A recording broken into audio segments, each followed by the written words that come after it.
Bien, bonjour à vous. Donc, je suis Océane Charry-Godard, élue à Dijon, Dijon Métropole, sur les questions d'emploi, d'insertion et d'économie sociale et solidaire, et puis également vice-présidente de la région Bourgogne-Franche-Comté, en charge notamment de tout ce qui est formation, orientation, mutation économique. Alors, déjà, je crois remercier le pôle pour l'organisation, pour l'animation, et puis au-delà de cette journée, pour tout le travail qui est fait sur le territoire, ô combien important. Et voilà, je vous en remercie sincèrement. Je voudrais vous saluer toutes et tous. Et je crois que cette matinée, cette journée est extrêmement importante pour en avoir un petit peu échangé.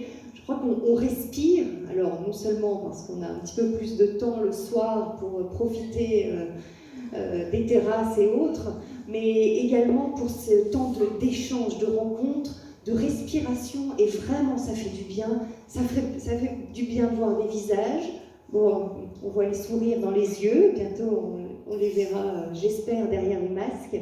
Mais effectivement, de reprendre le temps d'échanger, de se parler, de tout ce temps, on en parlait avec Benjamin tout à l'heure, de tout ce temps informel aussi qui compte et qui est précieux. Et je crois que cette période de privation, si je puis dire, pendant plus d'un an, l'a démontré. On a besoin de ces échanges. Et je voudrais, pour cela, en vous écoutant restituer, j'avais une petite citation, je crois qu'elle est de Nelson Mandela, et je me disais, mais en fait, elle n'a jamais été aussi parlante, cette citation, et c'est celle de dire, c'est ce qui consiste à dire, on est des héritiers sans héritage. C'est vraiment ce qui me venait au regard de la période qu'on traverse, où effectivement on est des héritiers de valeurs, des valeurs démocratiques, d'un passé, d'une histoire familiale, des traditions, etc.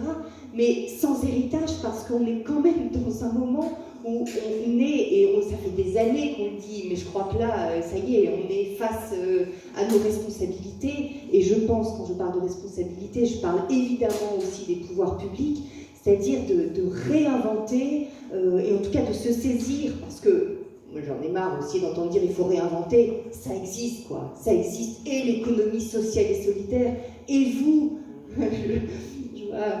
je pense aux monnaies locales, je pense au financement participatif, je pense à tout ce que vous faites en permanence depuis déjà plusieurs années, et ce qu'on soutient, mais là je crois qu'il faut effectivement accélérer, parce qu'on en est là, parce qu'il y a besoin.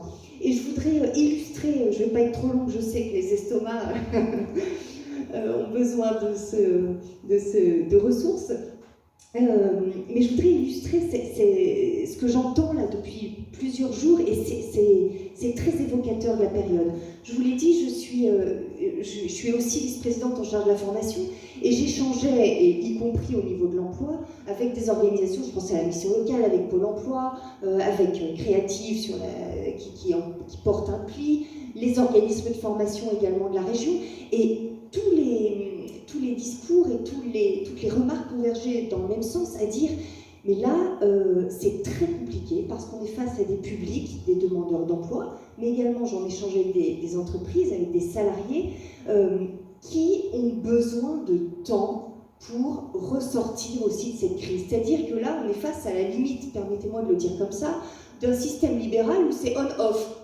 Off, les gars, vous restez chez vous pendant un an, pendant plusieurs mois, parce que c'est confinement, et donc il faut rester chez soi et vous adapter. Et puis, hop, ça y est, on peut ressortir, on appuie sur le bouton on, et tout le monde doit être prêt et dans les starting blocks, à ressortir, à travailler, à rechercher, à aller à des rendez-vous, etc. Non, ça se passe pas comme ça. Et là, pendant un an, il y a des gens qui ont eu besoin, qui ont vécu des choses difficiles. Je crois que le vivant a été quand même... parler de transition énergétique, voilà, le vivant il est quand même très impacté depuis plus d'un an, et là on est dedans là aussi. Il y a des problèmes de santé, il y a malheureusement des gens qui ont perdu aussi des gens de leur entourage, etc. Donc, et tout ça pour dire que il y a des entreprises qui me disent on a besoin, on a des recrutements, il faut y aller.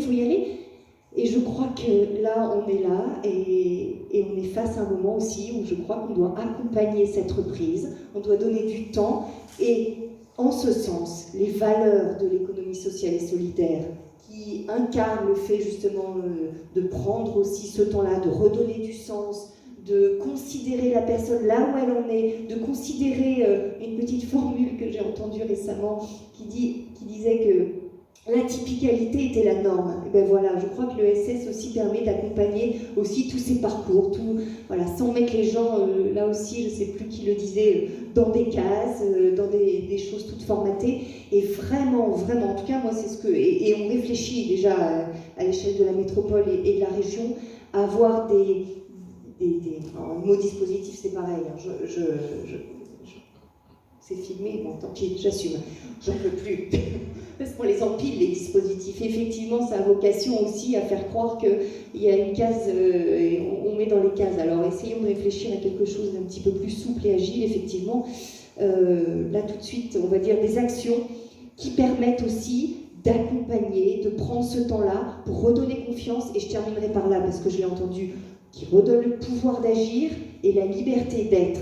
Et cela me semble extrêmement important. Et c'est vraiment pour ça aussi que je souligne, je voudrais terminer en vous témoignant beaucoup de reconnaissance, de remerciement, parce que ce sont vos actions qui permettent et qui accompagnent ce pouvoir d'agir et cette liberté d'être qui me semble extrêmement, extrêmement précieux dans cette période et pour la suite.